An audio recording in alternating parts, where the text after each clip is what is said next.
మొదట ఒకటి గుర్తుపెట్టుకోండి, మీ డబ్బు మీది కాదు.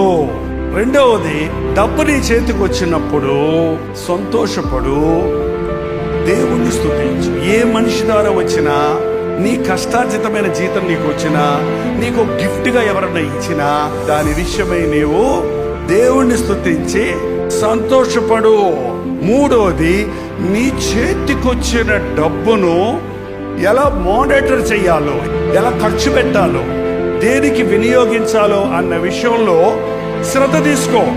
నాలుగోది, డబ్బు కంటే మనుషుల్ని ఎక్కువ ప్రేమించు, కుటుంబీకులు ఎక్కువ ప్రేమించు. ఐదోది, డబ్బు కంటే దేవుణ్ణి ఎక్కువ ప్రేమించు, దేవుని సేవను ఎక్కువ ప్రేమించు. ఆరోది, నీకున్న డబ్బును ఇతరులకు పంచటం నేర్చుకో, పిసినిగొట్టలా ఉండదు.